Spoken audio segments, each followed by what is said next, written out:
چلو اب کھلائیں گے آپ کو آ کے ہیپی برتھ ڈے کھلا جا تھوڑا سا.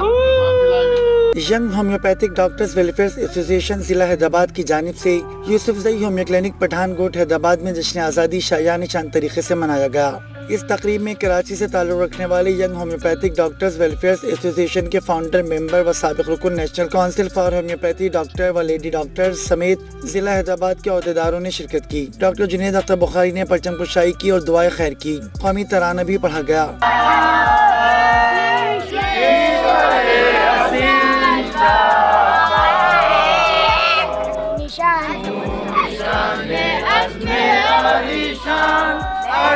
پاکستان مرکز یقین شاد اور جشن آزادی کا کیک کاٹا گیا. اس موقع پر young homeopathic doctors welfare association ضلع حیدرآباد کے صدر doctor Shahid Latif Khanzada, general secretary doctor Qazi Nisar Ahmed, doctor Syed Khalil Shah, doctor Syed Ashfaq Hussain Shah, doctor Arsal Khan Khattak, doctor Adil Hussain, doctor Riaz Khan, lady doctor Fauzia Adil, doctor Rizwan Anas کے علاوہ حیدرآباد کے مشہور و معروف homeopathic doctor doctor Abdul Hafeez Arain, doctor M Yousuf Memon, doctor Abdul Rafiq بلندی نے بھی خصوصی شرکت کی. بعد ازاں YHDWA ضلع حیدرآباد کا ایک ہنگامی اجلاس مقامی مال میں ہوا، جس میں کراچی سے آئے YHDWA کے founder member doctor Junaid Akhtar Bukhari نے ضلع حیدرآباد کے عہدیداروں سے خطاب کیا. Raees Muhammad Bhatti, deputy bureau chief media news HD Hyderabad.